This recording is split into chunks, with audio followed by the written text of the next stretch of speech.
Bonjour, je m'appelle Olivier, je travaille pour le cabinet d'architecture Chitra Vishwanath Architect, basé à Bangalore, en Inde. Une des premières maisons réalisées par ce cabinet est celle-ci, la maison de l'architecte Chitra Vishwanath. Dans cette maison, régie par beaucoup de principes totalement écologiques, construite en terre par exemple, l'eau de pluie est collectée et réutilisée pour de nombreux usages, que ce soit pour une consommation, pour le nettoyage, pour la cuisine, pour toutes sortes d'usages.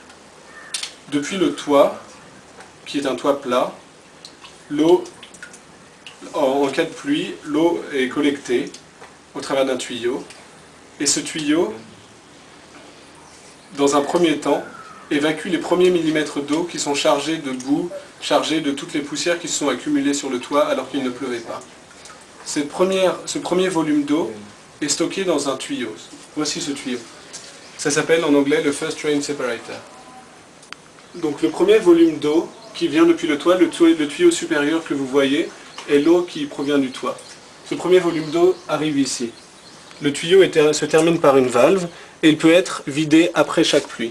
Ici, il a plu récemment. Vous allez voir qu'on peut effectivement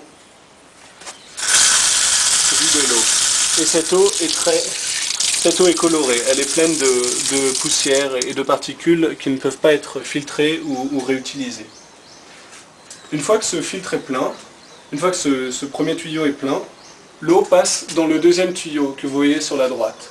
Et ensuite descend le long de ce tuyau jusqu'ici, jusqu'à un premier filtre assez basique.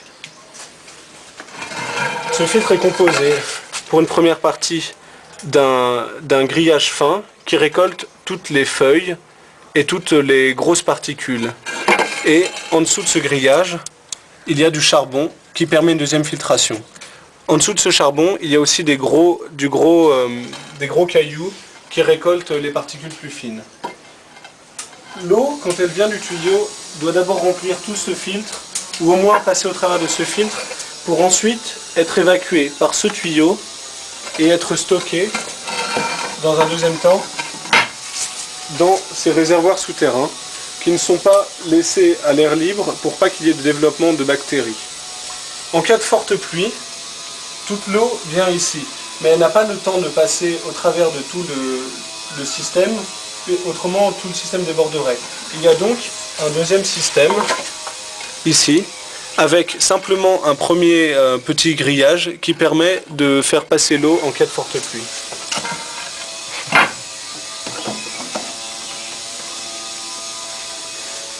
L'eau qui est récoltée dans ce réservoir est utilisée pour tous les usages de la maison. Elle est ensuite pompée et montée en haut du toit. Voici l'eau. Comme vous le voyez, l'eau est claire et elle peut être utilisée. Cependant, pour la boisson, elle devra être filtrée une nouvelle fois. Elle est ensuite pompée au-dessus du toit une fois de plus et stockée dans un réservoir pour que la pression soit suffisante pour l'utiliser dans tous les circuits de plomberie ordinaires de la maison.